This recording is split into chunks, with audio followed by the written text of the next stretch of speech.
প্রায় ৩ মাস ধরে আগুন জ্বলেছিল নালন্দা বিশ্ববিদ্যালয়ে। পুড়িয়ে দেওয়া হয়েছিল ৯০ লাখ বই। খিলজির ধরানো এই আগুন পুড়ে ছারখার করে দিয়েছিল নালন্দা বিশ্ববিদ্যালয়কে। এই সেই নালন্দা বিশ্ববিদ্যালয় যেখানে আজ থেকে ১৬০০ বছর আগে মহাকাশ বিজ্ঞান, চিকিৎসা বিজ্ঞান, গণিত শাস্ত্র, আয়ুর্বেদ শাস্ত্রের মতো যুগান্ত বিষয় নিয়ে পড়ানো হতো।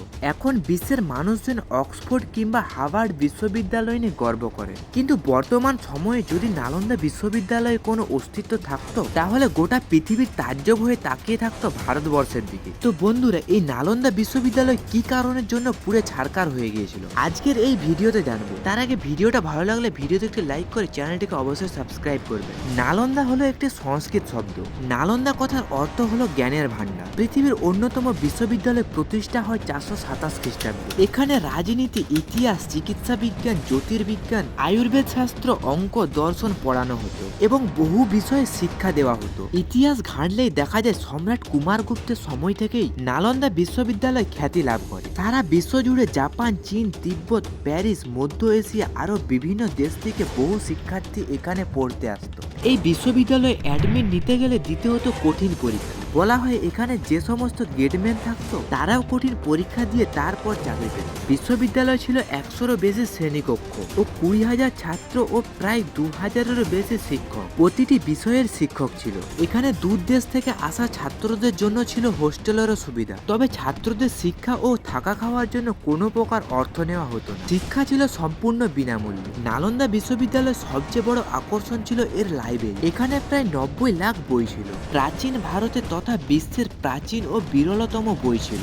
যদি এই বইগুলো থাকতো তাহলে বর্তমানে চিকিৎসা বিজ্ঞান ও গবেষণা বিজ্ঞান আরো এক নতুন রূপ নিতে পারত। কারণ প্রাচীনকালে অস্ত্রোপচার হতো না, তখন বিভিন্ন ধরনের ভেষজ ওষুধ ব্যবহার করেই মানুষদের রোগ সারানো হতো। চীনের পর্যটক হিয়াংসাং ৬৩০ খ্রিস্টাব্দে ভারতে আসেন। তিনি রাজা হর্ষবর্ধনের প্রধান অতিথি হিসেবে ওই বিশ্ববিদ্যালয়ে যোগদান দিয়েছিলেন। তিনি তার বইতে নালন্দা বিশ্ববিদ্যালয়ের বিষয়ে অনেক অজানা তথ্য সন্ধান দিয়েছেন। এই বিশ্ববিদ্যালয়ে শিক্ষা দেওয়া হতো সংস্কৃত ভাষায় এবং অধিকাংশ শিক্ষকই ছিল বৌদ্ধ ধর্ম অবলম্বী। বিশ্ববিদ্যালয় ছিল লোকতান্ত্রিক। যে কোনো বিষয় নির্ণয়ের আগে সবার মতামত নেওয়া হতো। এই বিশ্ববিদ্যালয়কে মোট ৩বার ভেঙে ফেলা হয় ও ২বার তৈরি করা হয়। প্রথমবার নালন্দার উপর আক্রমণ করেন হান গোষ্ঠী, এর মেরামত করেন কন্দগুপ্ত।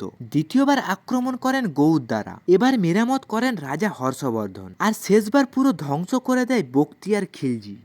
১০১১ সালে মোহাম্মদ ঘুরি তার শাসনকালের সূচনা করেন। এর ৯০ বছর পর বখতিয়ার খিলজি এই বিশ্ববিদ্যালয়ের উপর আক্রমণ করেন। বলা হয় বখতিয়ার খিলজি একবার প্রচন্ড অসুস্থ হয়ে পড়েন। অনেক ভালোভাবে চিকিৎসা করার পরও তিনি কোনো সুস্থ হননি। তার এক অনুরাগী তাকে পরামর্শ দেয় নালন্দা বিশ্ববিদ্যালয়ে তার চিকিৎসা করানোর। খিলজি তৎকালীন নালন্দার আচার্যকে ডেকে পাঠান এবং তার অসুস্থতার কথা জানান। সব শুনে আচার্য বখতিয়ার খিলজিকে আশ্বাস দিলেন তিনি দ্রুত সুস্থ হয়ে উঠবেন। কিন্তু বখতিয়ার খিলজি পরিষ্কার জানিয়ে দিলেন তিনি কোনো ইসলাম বিরোধী পূজা বা প্রসাদ খাবেন না। আচার্য এর কিছুদিন পর খিলজির জন্য একটি কুরআন নিয়ে আসেন। তাকে তার রোজ ২বার করে পড়তে বলেন। খিলজি আশ্বস্ত হলেন এতে তার ধর্মের কোনো আঘাত হবে না এবং নিজের ধর্মকে আরো ভালোভাবে তিনি জানতে পারবেন। কিছুদিনের মধ্যেই তিনি সুস্থ হয়ে উঠলেন আর সেই আচার্যকে তিনি ডেকে পাঠান। এই চমৎকার কিভাবে হলো যেখানে কেউ করতে পারেনি, তা জানার জন্য আচার্য বলেন আপনি কুরআনের পৃষ্ঠা উল্টানোর সময় আঙুলে থুতু লাগিয়ে নেন, আর আমি ওই পৃষ্ঠায় ওষুধ লাগিয়ে রেখেছিলাম যাতে আপনি ধীরে ধীরে সুস্থ হয়ে উঠেছেন। এই কথা শুনে বখতিয়ার খিলজি প্রচন্ড রেগে যান। তিনি ভাবেন তার সাথে বিশ্বাসঘাতকতা করেছে আচার্য, অথচ আচার্য তার কথা মতোই কোনো রকম পূজা বা প্রসাদের মাধ্যমে তার রোগ নিরাময় করেননি। বখতিয়ার খিলজি তৎকালীন নালন্দা বিশ্ববিদ্যালয়কে ধ্বংস করার আদেশ দিলেন। বহু বৌদ্ধ শিক্ষককে তিনি হত্যা করেন। নালন্দার লাইব্রেরিতে তিনি আগুন লাগিয়ে দেয়। বলা হয় এই আগুন এতটাই ভয়ানক ছিল যেটা নিভতে প্রায় ৩ মাস সময় লেগেছিল। বখতিয়ার খিলজির এই অমানবিক অত্যাচারে অনেক বৌদ্ধ শিক্ষক পালিয়ে যান। বহু প্রাচীন সম্পদ সেই বইগুলো ছাই হয়ে যায়। তবে বখতিয়ার খিলজির এক নির্মমভাবে শাস্তিও হয়েছিল। ঘুমের ঘরে আলিমর্দান তাকে হত্যা করেন। নালন্দা বিশ্ববিদ্যালয় এই বইগুলো ছিল ভারতের আসল খাজানা। তাই প্রাচীনকালে ভারতকে সোনার পাখি বলা হতো। তো বন্ধুরা, নালন্দা বিশ্ববিদ্যালয় যদি আজও থাকতো তাহলে আপনি কি ওখানে পড়তে যেতেন? কমেন্টে অবশ্যই জানান।